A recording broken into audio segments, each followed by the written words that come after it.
Hello students. Previous video में आपने देखा था प्राथमिक स्तर पर पाठ्यक्रम कैरिकुलम एट प्राइमरी स्टेज।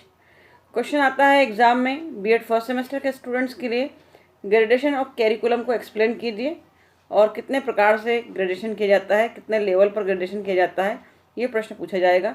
तो हम ग्रेडेशन देख चुके हैं, कैरिकुलम एट प्राइमरी स्टेज देख चुके हैं।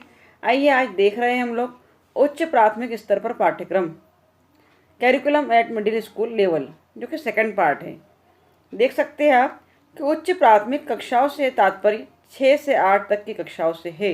ध्यान रखेंगे, कहीं कहीं इन्हें पूर्व माध्यमिक कक्षाओं के नाम से भी पुकारा जाता है। पूर्व माध्यमिक कक्षाएं या उच्च प्राथमिक स्तर एक ही बात है। यह एक सर्वमान्य सत्य है कि ज्यों ज्यों बालक बड़े होते हैं त्यों त्यों उनके ज्ञान का क्षेत्र विस्तृत होता है। जैसे जैसे वो बढ़ते हैं उनका नॉलेज भी बढ़ता जाता है। विद्यार्थियों, नॉलेज तो बढ़ता ही, साथ ही ज्यों ज्यों बालकों की आयु बढ़ती है त्यों त्यों उनकी रुचियाँ, क्षमताएं और योग्यताओं में भी अंतर आने लगता है। एज लेवल बढ़ने के साथ साथ उनकी हॉबीज़, उनकी कैपेसिटीज़ और उनकी एबिलिटीज़ में भी डिफरेंस आने लगता है। सभी बालकों की रुचि अलग होती है, कैपेसिटीज़ अलग होती है, एबिलिटीज़ अलग होती है। अतः सभी बालकों के लिए एक ही पाठ्यक्रम का निर्धारित किया जाना न्याय संगत नहीं है। जस्टिफाई नहीं करते हैं हम अगर सभी के लिए एक जैसा पाठ्यक्रम रखते हैं तो। उच्च प्राथमिक स्तर या पूर्व माध्यमिक स्तर पर बालक किसी विषय में दक्षता या विशिष्ट योग्यता प्राप्त कर सके, यह संभव नहीं। हाँ, वे अपने ज्ञान का विस्तार अवश्य कर सकते हैं। तो कहा जा रहा है कि कैरिकुलम मिडिल स्कूल लेवल पर, उच्च प्राथमिक स्तर पर लेवल पर कोई भी स्टूडेंट स्किल हो जाए ऐसा संभव नहीं है। हाँ, वे अपने ज्ञान का विस्तार कर सकते हैं, अपने नॉलेज को एक ब्रॉड लेवल तक ले जा सकते हैं। अतः इस स्तर पर पाठ्यक्रम के अंतर्गत उन बातों को समाविष्ट किया जाना चाहिए, कैरिकुलम में उन पॉइंट्स को इंक्लूड किया जाना चाहिए जो बालकों की ज्ञान वृद्धि में सहायक हो। इन सभी बातों को ध्यान में रखते हुए इस स्तर पर पाठ्यक्रम में जिन बातों का समावेश होगा वे इस प्रकार है। तो किस स्तर पर बात कर रहे हैं? Curriculum eight middle school level पर बात कर रहे हैं, जिसमें नंबर 1 पॉइंट देखिए विद्यार्थियों क्या है। फर्स्ट नंबर का पॉइंट है स्वास्थ्य शिक्षा, हेल्थ एजुकेशन, जो कि आप इसमें भी देख चुके हैं। इसके पूर्व के वीडियो में हेल्थ एजुकेशन की बात हमने प्राथमिक स्तर पर भी की थी, वहीं पर हम उच्च प्राथमिक स्तर पर भी हेल्थ एजुकेशन की बात कर रहे हैं। थोड़ा सा डिफरेंस होगा दोनों में, जरूर ध्यान से पढ़ेंगे। अच्छा स्वास्थ्य सभी प्रकार की सफलताओं का मूल हेतु है, क्योंकि यह सत्य है कि स्वस्थ शरीर में ही स्वस्थ मन का निवास है। Healthy mind lives in healthy body हम कहते भी हैं। अतः शरीर को स्वस्थ रखने के लिए बालकों को किसी न किसी प्रकार का शारीरिक व्यायाम कराना आवश्यक है।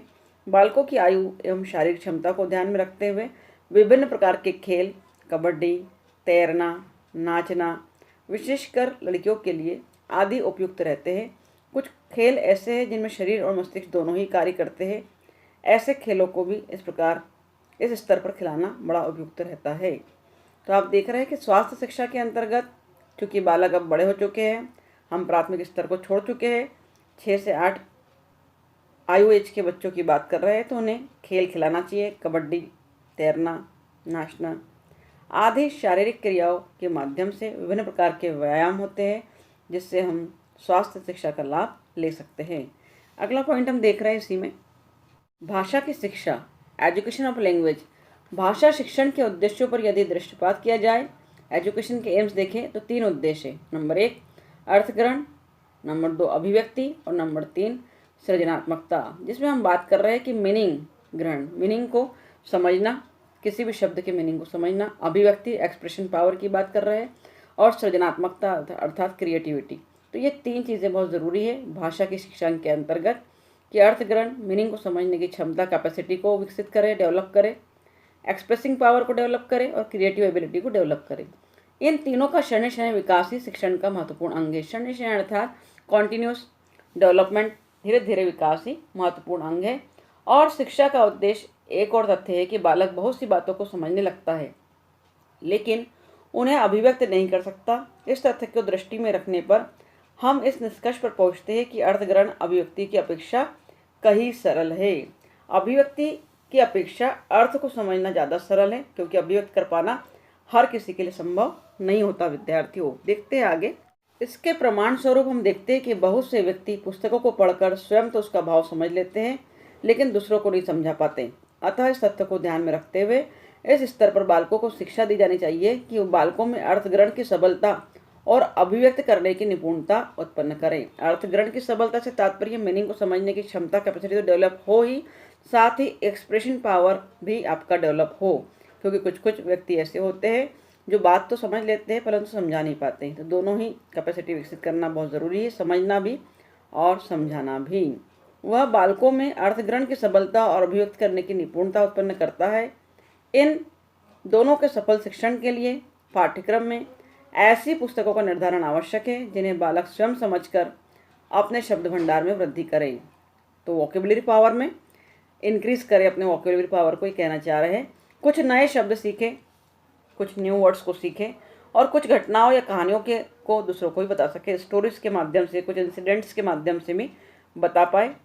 इस दृष्टि से इस स्तर पर भाषागत पाठों में यात्राओं का वर्णन, छोटी छोटी सरल कहानियाँ, लेख, कविता आदि उपयुक्त रहते हैं। अर्थात कहा जा रहा है कि लैंग्वेज सीखने के लिए आपको अर्थग्रहण, मीनिंग को समझना है, एक्सप्रेशन पावर को डेवलप करना है और फिर क्रिएटिव एबिलिटी भी डेवलप करना है आपका। तो क्रिएटिव एबिलिटी आपकी, जब आप अर्थ को समझ जाते हैं, एक्सप्रेशन पावर आ जाता है, तो खुद ब खुद क्रिएटिव एक्टिविटी भी आपकी डेवलप होने लगती है, जिसमें आप कहानियों के माध्यम से, लेख के माध्यम से, कविता के माध्यम से अपनी भाषा की शिक्षा के अंतर्गत उसे एक्सप्रेस करते हैं। देखते हैं अगला पॉइंट, नैतिकता की शिक्षा। Education of morality. नैतिकता की शिक्षा के लिए, जैसा कि प्राथमिक स्तर के पाठ्यक्रम के अंतर्गत बताया गया, पाठ्यक्रम में ऐसे पाठों का रखा जाना आवश्यक है जिन्हें समझकर बालक अप्रत्यक्ष रूप से नैतिकता की शिक्षा ग्रहण कर सके। हम प्राथमिक स्तर की बात कर रहे हैं कि हमने उसमें कहा है कि कैरिकुलम, प्राइमरी स्टेज पर जो कैरिकुलम होता है उसमें इनडायरेक्ट बच्चों को सिखाया जाए किसी भी कहानी और कविता के माध्यम से कि उस कहानी में क्या शिक्षा है, क्या सबक दिया गया है, उसे समझाएं, जिन्हें समझकर बालक अप्रत्यक्ष रूप से नैतिकता की शिक्षा ग्रहण कर पाए। तो यहाँ अप्रत्यक्ष तात्पर्य इनडायरेक्ट रूप से मॉरलिटी की शिक्षा दी जाए। महाराणा प्रताप, शिवाजी, महारानी लक्ष्मीबाई आदि देशभक्तों, भक्त प्रहलाद, मीराबाई, तुलसीदास आदि ईश्वर भक्तों तथा सत्यवादी हरिश्चंद्र, बाली जैसे नीति प्रेमियों की गाथाएं एक अमिट छाप उनके मस्तिष्क पर छोड़ती है बालकों के। अतः इनसे संबंधित पाठों का उल्लेख इतिहास या भाषाओं के पाठों में उपयुक्त स्थानों पर किया जाना चाहिए। बात करते हैं अंकगणित की शिक्षा की।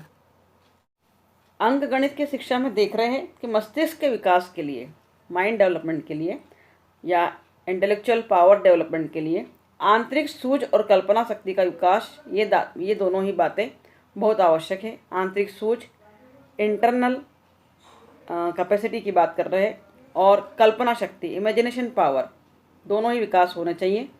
विचार और तार्किक शक्ति का जितना प्रयोग, एक थॉट्स की बात की जा रही है, विचार, थॉट्स, और लॉजिकल पावर का जितना प्रयोग गणित में होता है, मैथमेटिक्स में होता है, उतना अन्य विषयों में संभव नहीं है, कहीं और संभव नहीं है। अतः प्राथमिक स्तर पर, प्राइमरी लेवल पर बालकों ने वजन, लंबाई आदि विभिन्न प्रकार की मापों का ज्ञान प्राप्त किया था। हमने देखा उसमें आगे कि आदि बातों का ज्ञान प्राप्त किया था, और उसके व्यवहारिक पक्ष की शिक्षा इस स्तर के बालकों के लिए बहुत ही उपयुक्त रहती है। ज्ञान प्राप्त किया, उसे व्यवहार में प्रयोग किया। गणित के अंतर्गत ब्याज, प्रतिशत, लाभ हानि, औसत आदि के सामान्य प्रश्न, गणित में हमने ब्याज, इंटरेस्ट की बात की, प्रतिशत की बात की, परसेंटेज की बात की, प्रॉफिट लॉस की बात की, एवरेज की बात की, ये प्रश्नों को समझा। और बीज गणित में चिन्हों और राशियों का ज्ञान, समीकरणों का हल आदि उपयुक्त रहते हैं। अतः इस स्तर पर गणित के पाठ्यक्रम के अंतर्गत इनका समावेश होना चाहिए। सामाजिक विज्ञानों की शिक्षा, एजुकेशन ऑफ सोशल साइंस।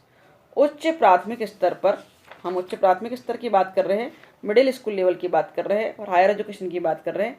उच्च प्राथमिक स्तर पर बालकों की आयु और आयु से संबंधित विचारों को ध्यान में रखते हुए यदि देखा जाए तो बालकों को विभिन्न प्रकार की सामाजिक क्रियाएं, सोशल एक्टिविटीज़ की बात की जा रही है यहाँ पर, प्रतिक्रियाओं और उनके अच्छे या बुरे परिणामों को जानने की निरंतर उत्सुकता बनी रहती है। सामाजिक एक्टिविटी करता है तो उसके बाद उनकी प्रतिक्रिया या फीडबैक हमें क्या मिला, उसके बारे में वो उत्सुकता बनी रहती है। उदाहरण के लिए आप समाज में जाते हैं, समाज के किसी प्रोग्राम में आप संचालन करते हैं, डांसिंग करते हैं, नृत्य करते हैं, गीत गाते हैं, या कोई भी एक सोशल एक्टिविटी करते हैं, समाज सेवा करते हैं, तो समाज की क्या प्रतिक्रिया हुई, वो क्या जवाब उनका मिला, या उन्होंने अप्रिशिएट किया, मोटिवेट किया, डिमोटिवेट किया, ये जानने की उत्सुकता आप में बनी रहती है। अतः इतिहास, हिस्ट्री, भूगोल, ज्योग्राफी आदि सामाजिक विषयों के शिक्षण में विशेष परिस्थितियों में क्या संभव था, क्या किया गया और क्या परिणाम हुए। हम हिस्ट्री की बात कर रहे हैं, ज्योग्राफी की बात कर रहे हैं कि उसमें आप क्या क्या कर सकते थे और क्या क्या किया गया और क्या परिणाम हुए। तीनों ही बातों पर गौर करना है।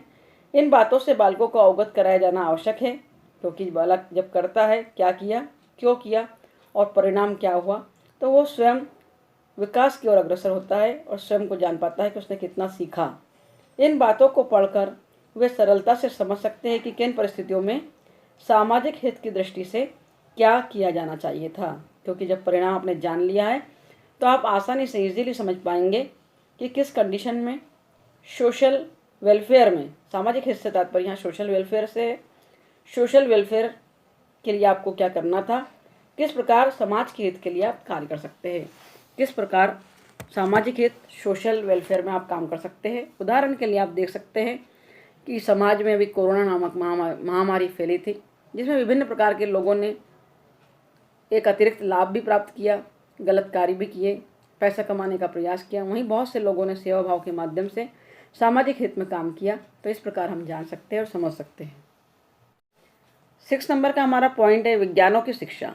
इस स्तर पर बालक अपने ज्ञान को मनुष्य, वनस्पति तथा अन्य जीवों के संबंध में साधारण ज्ञान प्राप्त कर लेने तक की सीमित नहीं रखना चाहिए, क्योंकि सीमित तो हमने प्राइमरी लेवल पर किया था, प्राथमिक स्तर पर किया था, इसलिए प्राथमिक स्तर से कुछ आगे हम बढ़ रहे हैं, मिडिल स्कूल की बात कर रहे हैं। तो मिडिल स्कूल में कहा जा रहा है कि इस लेवल पर स्टूडेंट को अपने ज्ञान को, अपने नॉलेज को मनुष्य, ह्यूमन बींग्स, वनस्पति तथा अन्य जीवों के संबंध में पेड़ पौधों तक भी सीमित नहीं रखना चाहिए। अपितु वे यह भी जानने के लिए उत्सुक रहते हैं कि प्रकृति की विभिन्न वस्तुओं और परिवर्तनों का मानव जीवन पर क्या प्रभाव पड़ता है। प्रकृति की विभिन्न वस्तुएं, प्रकृति, पेड़ पौधे, पानी, जलवायु, भूमि आदि का क्या प्रभाव पड़ता है, ये जानना चाहते हैं, वो जानने की उत्सुकता रहती है।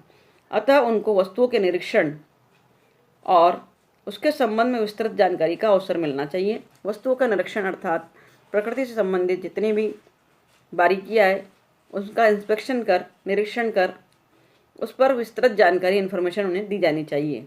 वस्तुओं के निरीक्षण, तुलना और नियमीकरण के द्वारा उस विषय वस्तु या परिस्थिति के संबंध उनका ज्ञान परिपक्व होता है। जब हम कहते हैं कि ध्वनि प्रदूषण क्यों है, वायु प्रदूषण क्यों है, भूमि का भौगोलिकीकरण किस प्रकार किया जाता है, तो तुलना भी करते हैं, कंपैरिजन करते हैं, कंपेयर करते हैं, फिर निरीक्षण करते हैं, इंस्पेक्शन करते हैं और नियम एक लगाते हैं कि गुरुत्वाकर्षण का नियम साइंस का ही एक देन है, तो ये क्यों और कैसे हुआ।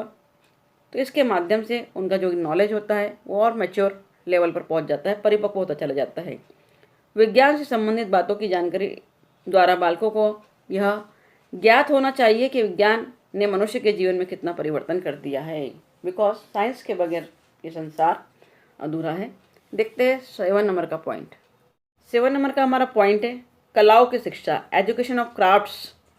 चित्रकला, हम पेंटिंग की बात कर रहे हैं, ड्राइंग और पेंटिंग की बात कर रहे हैं। एक ऐसी कला है जो सभी स्तरों के बालकों के लिए भिन्न भिन्न स्वरूपों में उपयोगी सिद्ध हो सकती है। सभी प्रकार के बालकों के लिए, प्रकार से तात्पर्य स्तर, चाहे वो मिडिल स्कूल हो, प्राइमरी स्कूल हो या हायर सेकेंडरी स्कूल हो, सभी के लिए एक अलग तरह से उपयोगी साबित होती है, क्योंकि चित्रकला, ड्राइंग एक ऐसी कला है जिसके माध्यम से विकास की ओर अग्रसर होकर अपनी अंतर्गत कैपेसिटी को डेवलप किया जाता है।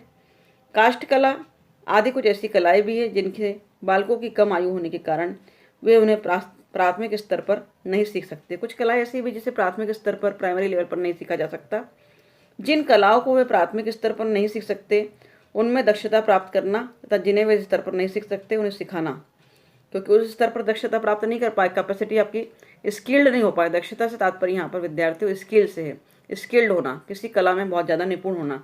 तो प्राइमरी लेवल पर नहीं हो पाए तो आप मिडिल लेवल पर आकर कोशिश कर सकते हैं कि उस कला में निपुण होना। उदाहरण के लिए अगर आप कविताएं लिखते हैं तो शब्दों के माध्यम से जोड़ तोड़कर शायरी बनाना, कविता बनाना, या आप क्ले मॉडलिंग करते हैं तो मिट्टी के माध्यम से मूर्तियाँ बनाना, ये मूर्ति का आर्ट सीखना, ये शिक्षा आप इसे डेवलप कर सकते हैं। इस स्तर के बालकों के लिए उपयुक्त रहता है। इस स्तर के सभी बालक तो नहीं, परंतु कुछ किशोरावस्था में प्रवेश कर जाते हैं। एडोलेसेंस एज की बात कर रहे हैं, किशोरावस्था अर्थात एडोलेसेंस एज की बात की जा रही है। परिणामतः उनके विचारों और क्रियाओं में बड़ा परिवर्तन आता है, क्योंकि किशोरावस्था तूफान का काल है, ऐसा कहा जाता है। स्टैनले हॉल ने कहा है कि किशोरावस्था तूफान का काल है, तूफान की अवस्था है, बहुत बड़ा परिवर्तन उसमें आता है। उन विचारों को मूर्त रूप देने के लिए भी कलाएं बड़ी उपयोगी सिद्ध हो सकती है। तो जब बहुत बड़ा परिवर्तन जो उनके विचार दिमाग में आता है तो उसे ही एक मूर्त रूप, मूर्त और अमूर्त में क्या फ़र्क है? मूर्त रूप अर्थात जिसे हम देख सकते हैं, समझ सकते हैं, महसूस कर सकते हैं, छू सकते हैं। अमूर्त अर्थात जिसे हम देख नहीं सकते, छू नहीं सकते, महसूस नहीं कर सकते। देने के लिए भी कलाएं बड़ी उपयोगी सिद्ध है, यूजफुल है। निष्कर्षित कलाओं के शिक्षण में चित्रकला आदि के साथ साथ काष्ठकला, धातुकला, वास्तुकला आदि भी इस प्रकार के स्तर के बालकों के लिए उपयोगी सिद्ध होती है। इसके पश्चात हमने अभी देखा उच्च प्राथमिक स्तर पर पाठ्यक्रम, अब देख रहे हैं माध्यमिक और उच्च प्राथमिक स्तर पर पाठ्यक्रम। Curriculum at secondary level and higher secondary level. इस स्तर के बालकों की आयु 11 से 15 वर्ष तक होती है। उच्च माध्यमिक स्तर के बालकों की आयु कितनी होती है? 11 से 15 वर्ष होती है। इसमें देखा हमने, प्रीवियस में देखा हमने कि 6 से 8 वर्ष होती है। किसकी? उच्च प्राथमिक स्तर अर्थात मिडिल स्कूल लेवल के बालकों की आयु यहाँ 11 से 15 वर्ष तक होती है। इस आयु के बालक कल्पनाशील तथा भावुक होते हैं। इससे तात्पर्य इमोशनल होते हैं। कल्पनाशील मतलब इमेजिनरी पावर ज़्यादा, उनका इमेजिनेशन पावर ज़्यादा होता है। अतः पाठ्यक्रम में साहित्य, लिटरेचर, कला, आर्ट, संगीत, म्यूजिक को स्थान देना चाहिए। तो इस स्तर पर कौन सा कैरिकुलम होना चाहिए? लिटरेचर होना चाहिए, आर्ट होना चाहिए, म्यूजिक होना चाहिए। बालक समाज के साथ समायोजन करने में कठिनाई अनुभव करने लगते हैं क्योंकि वो उनका खुद का इमेजिनेशन पावर, उनका खुद का तार्किक क्षमता, लॉजिकल पावर डेवलप हो जाती है उच्च प्राथमिक स्तर पर, इसलिए समाज के साथ एडजस्टमेंट नहीं कर पाते, ऐसा कहा जा रहा है। अतः पाठ्यक्रम में कुछ ऐसी क्रियाओं को स्थान दिया जाए जो बालकों में समाज से समायोजन करने में सहायक हो। ऐसी कुछ एक्टिविटीज़ हम रखें कि समाज के साथ वो एडजस्टमेंट बिठा पाए और जान पाए कि मनुष्य एक सोशल प्राणी है, सामाजिक प्राणी है, समाज के बगैर वो अधूरा है। इस प्रकार माध्यमिक स्तर के पाठ्यक्रम में मिडिल लेवल या हायर सेकेंडरी लेवल पर क्या होना चाहिए? पाठ्यक्रम में देखेंगे, लिखेंगे, नोट डाउन करेंगे। भाषा होना चाहिए, लैंग्वेज होनी चाहिए, गणित होना चाहिए, मैथमेटिक्स होना चाहिए, सामान्य विज्ञान, जनरल साइंस होनी चाहिए, कला, आर्ट होना चाहिए, साहित्य, लिटरेचर होना चाहिए, संगीत अर्थात म्यूजिक होना चाहिए, सामाजिक विज्ञान अर्थात सोशल साइंस इत्यादि विषयों को स्थान मिलना ही चाहिए प्राथमिक उच्च माध्यमिक स्तर पर, secondary and higher secondary level पर। देखते हैं और भी मुख्य बातें। नेक्स्ट कहा जा रहा है कि इस स्तर पर बालकों की आवश्यकताओं, किस स्तर पर? Secondary and higher secondary level पर बालकों की अर्थात स्टूडेंट्स की आवश्यकताओं, नीड्स, रुचियों, हॉबीज तथा अभिवृत्तियों, हैबिट्स में विभिन्नता पाई जाती है। इस स्तर की शिक्षा डेफिनेटली हायर सेकेंडरी लेवल पर जब आ गए हैं, आप जवान हो गए हैं, किशोर हो गए, एडोलेसेंस एज में आ गए हैं, तो आपकी रुचियाँ विभिन्न होगी, हॉबीज विभिन्न होगी, आपकी नीड्स, आवश्यकताएं भी विभिन्न होगी और आपकी हैबिट्स भी अलग अलग होगी। यही हम कह रहे हैं। इस स्तर की शिक्षा प्राप्त करने के पश्चात अधिकांश विद्यार्थी अध्ययन को छोड़कर व्यवहारिक जीवन में प्रवेश करते हैं, अध्ययन छोड़ देते हैं और व्यवहारिक जीवन, प्रैक्टिकल लाइफ में प्रवेश करते हैं। अतः इस स्तर के लिए पाठ्यक्रम ऐसा होना चाहिए जो बालकों को जीविकोपार्जन हेतु तैयार करे, लाइफ जीने के लिए तैयार करे। जीविकोपार्जन से तात्पर्य है अर्निंग भी उसकी हो पाए, इसलिए तैयार करना है, क्योंकि वो व्यवहारिक प्रैक्टिकल जीवन जीना शुरू करते हैं जिसमें इकोनॉमिक के बगैर सब कुछ अधूरा है। उन्हें समाज के योग्य तथा कुशल सदस्य बना सके, तो ऐसा भी प्रयास करना है कि समाज का एक अच्छा योग्य एबल स्टूडेंट्स बन पाए, कुशल मेंबर बन पाए। माध्यमिक और उच्च माध्यमिक स्तर की कक्षाओं से हमारा तात्पर्य 9वीं से 10वीं और 11वीं कक्षाओं तक से है। तो ध्यान रखेंगे, कई विद्यार्थी यह भी नहीं जान पाते कि कौन सी कक्षाएं होती है माध्यमिक स्तर पर। तो माध्यमिक स्तर की कक्षाओं से तात्पर्य क्या है विद्यार्थियों? 9वीं, 10वीं और 11वीं कक्षाओं तक से है, 9, 10 और 11। कहीं पर इन्हें उच्च, हाई और उच्चतर, हायर माध्यमिक कक्षाओं के नाम से भी पुकारते हैं। एक ही बात है, हम हाई बोले, उच्च बोले या उच्चतर बोले या माध्यमिक कक्षाओं के नाम से जाने, कंफ्यूज नहीं होना है। इस स्तर पर पहुँचते पहुँचते प्राय अधिकतर बालक किशोरावस्था में प्रवेश कर जाते हैं। वही बात कर रहे हैं कि एज तक जब आते हैं 9वीं, 10वीं, 11वीं, 12वीं तक, तो किशोरावस्था एडोलेसेंस एज में पहुंच जाते हैं। अतः उनके विचार और क्रियाओं में परिवर्तन आ जाता है, उनके विचार स्वयं डेवलप होने लगते हैं और क्रियाओं में भी परिवर्तन आता है। उनकी एक्टिविटीज़ प्राथमिक स्तर के बालकों से बहुत अलग, मिडिल स्कूल के बालकों से बहुत अलग हो जाती हैं। उनकी रुचि, इंटरेस्ट, अभिरुचि या अवधान, अभिरुचि या अवधान से तात्पर्य विद्यार्थी यहाँ पे एप्टीट्यूड से है। ध्यान रखेंगे कि विद्यार्थियों की हायर सेकेंडरी लेवल और सेकेंडरी लेवल पर उनका इंटरेस्ट, उनका एप्टीट्यूड और उनकी मनोवृत्ति एटीट्यूड में भी परिवर्तन दिखाई देने लगता है। इसमें इतनी विभिन्नताएं आ जाती है कि उनके लिए कोई भी एक पाठ्यक्रम निर्धारित करना पहले तो संभव नहीं, और यदि संभव भी है तो उचित नहीं, पॉसिबल ही नहीं होता कि हम क्या पाठ्यक्रम निर्धारित कर दें, क्योंकि हर विद्यार्थी की रुचि अलग है। साथ ही बौद्धिक क्षमता, इंटेलेक्चुअल पावर की बात कर रहे हैं। बौद्धिक क्षमता से तात्पर्य इंटेलेक्चुअल कैपेसिटी की बात हो रही है। और आर्थिक दृष्टि से, इकोनॉमिक पॉइंट ऑफ व्यू से भी यह संभव नहीं है कि सभी बालक उच्च शिक्षा प्राप्त करे ही करे, क्योंकि इकोनॉमिक कंडीशन सबकी बराबर हो, वो इतना खर्चा कर पाए, करे ही करे ज़रूरी नहीं है। और इंटेलेक्चुअल पावर अर्थात बौद्धिक क्षमता भी सभी की हो कि वो हायर सेकेंडरी लेवल तक पहुंच जाए, ज़रूरी नहीं है। और विभिन्नताएं तो आएगी, किसी की सोच अलग है, किसी के विचार अलग है, किसी की भावनाएं अलग है, किसी का एप्टीट्यूड अलग है तो किसी का एटीट्यूड अलग है। देखते हैं आगे। प्रायः अधिकांश बालकों को माध्यमिक, हाई स्कूल और उच्च माध्यमिक, हायर सेकेंडरी कक्षा उत्तीर्ण करने के पश्चात ही अपनी आजीविका का साधन ढूंढना पड़ता है, अर्थात रोजी रोटी और कमाने और अर्निंग का साधन ढूंढना पड़ता है, कहना चाह रहे हैं। ऐसी विषम परिस्थितियों में, कठिन परिस्थितियों में, डिफिकल्ट कंडीशंस में यह उचित नहीं है कि सभी बालकों के लिए एक ही पाठ्यक्रम हो, सभी के लिए एक जैसा करिकुलम रखे, ज़रूरी नहीं है, संभव नहीं है, पॉसिबल नहीं है। इन सभी दृष्टियों से यह आवश्यक हो जाता है कि इस स्तर पर पाठ्यक्रम केवल विषय ज्ञान के लिए न हो, अपितु विभिन्न व्यवसाय पर आधारित हो। मुख्य बात कही जा रही है हायर सेकेंडरी लेवल पर कि जीवन जीने लायक तो बनाएं, विद्यार्थी को कमाने के लायक बनाएं, उसके साथ साथ कैरिकुलम ऐसा ना हो कि वो विषय का ही ज्ञान दे, केवल एक सब्जेक्ट मैटर तक ही सीमित रह जाए, बल्कि विभिन्न व्यवसाय पर आधारित हो, वोकेशनल हो। व्यवसाय से तात्पर्य बिजनेस माइंड हो, वोकेशनल हो, बच्चे बिजनेस के माध्यम से अपने अपने जीवन में जीविकोपार्जन कर पाए, धन कमा पाए। यह तो निश्चित है कि विभिन्न व्यावसायिक क्षेत्रों का पूर्ण ज्ञान तो इतनी कम अवधि में नहीं दिया जा सकता। हम 9, 10, 11, 12 की बात कर रहे हैं, 11 तक की बात कर रहे हैं, तो इतने कम अवधि में पूरा वोकेशनल एजुकेशन को दे पाए, ज़रूरी नहीं है। विभिन्न व्यवसायिक क्षेत्रों का पूर्ण ज्ञान तो इतनी कम अवधि में दिया नहीं जा सकता, फिर भी उन व्यवसायों की प्रारंभिक जानकारी बालकों को कराई जा सकती है।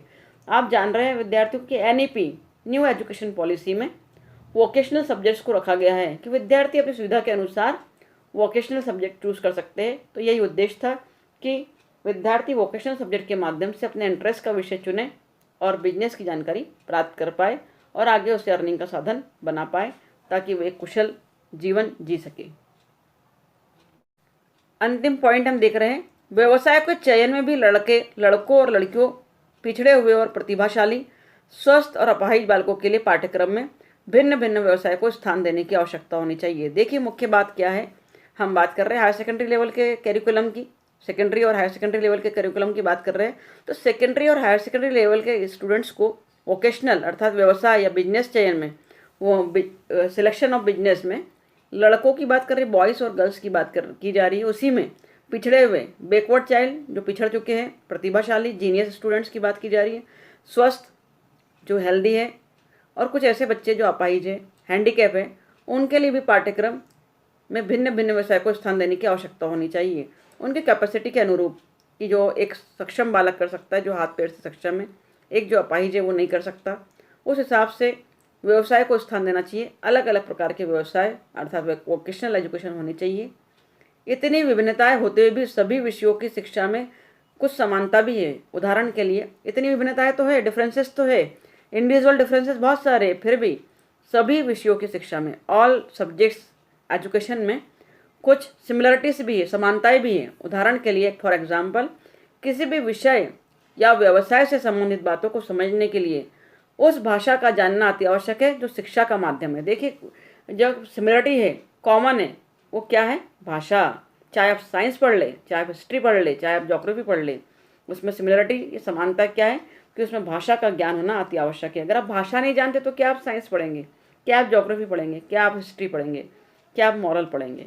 तो शिक्षा का माध्यम बहुत इंपॉर्टेंट है। क्या है?